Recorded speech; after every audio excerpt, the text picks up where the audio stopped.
These guys behind us at the Rapids are busy. They're in meetings. Again, nobody has experienced this. So what does the schedule look like when we come back? Are we going to have more midweek games? Is the season going to stretch beyond October the 6th? Is it going to go late October? Is it going to go early November? Now, I know there's a little bit of a buffer because the season finished earlier last year. But again, we're in that kind of realm of the unknown. There is that buffer because you moved everything up almost 30 days. So you're okay in that because we used to finish, the MLS Cup was in December, now it's in November. So you do have that little bit of a buffer, but anything more than 30 days, now you're looking at not making Wednesday games because you can't kill these guys trying to make a Saturday, Wednesday. You can't do that.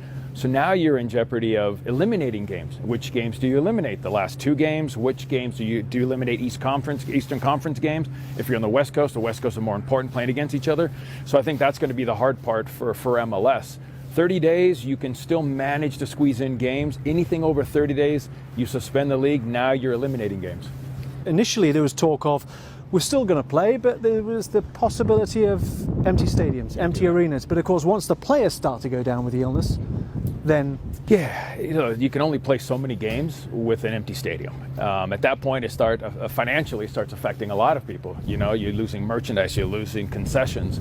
So I think you can do that once or twice, but at the end of the day, I don't even know how you test a player unless he's got symptoms. They're talking about it could be in your body for 3 or 4 weeks before you get any symptoms. So again, it's the unknown. I think that's kind of put me on my heels a little bit. It makes me think because I coach the academy boys, and now we're not each kid after practice respectfully comes over, shakes your hand.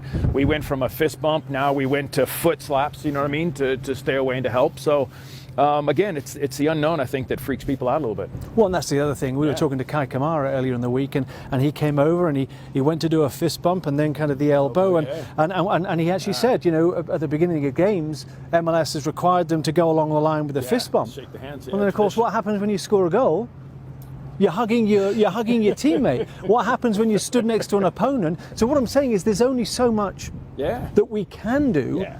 And I imagine the ultimate is shutting everything down. That's the safest way that we can possibly be, or as safe as you can be, the guarantees, because it's a physical sport. You're up alongside, whether you're on a rink or a court or a field.